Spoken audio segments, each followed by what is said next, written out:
A man accused of killing two high school schoolmates in North Tonawanda is out of prison tonight.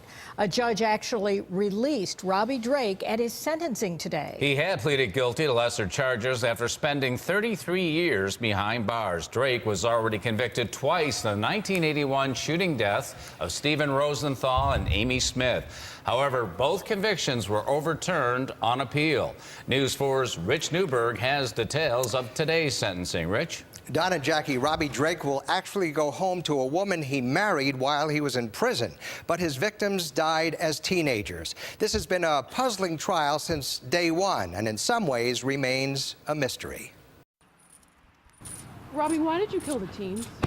Robie Drake, gray-haired and 50 years old, has had more than 3 decades to mull over his actions back in 1981 when he fired shots into a parked car in a secluded North Tonawanda lot, killing 16-year-old Amy Smith, who was sitting in the car with 18-year-old Stephen Rosenthal, who Drake then stabbed even after he was dead.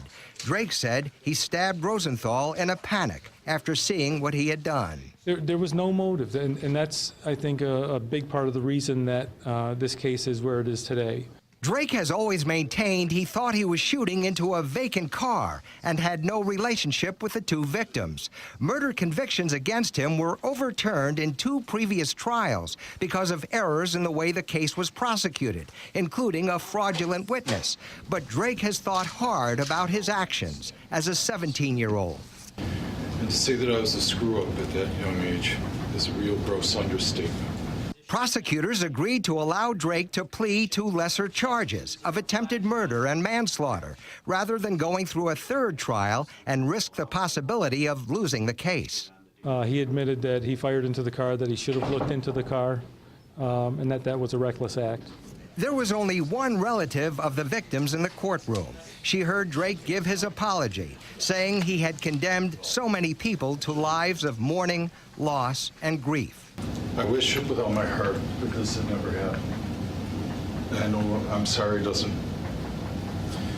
really inadequate. Then Justice Christopher Burns released Drake under the plea deal. The defendant is entitled to be released from custody, and the court directs that he be processed for immediate release.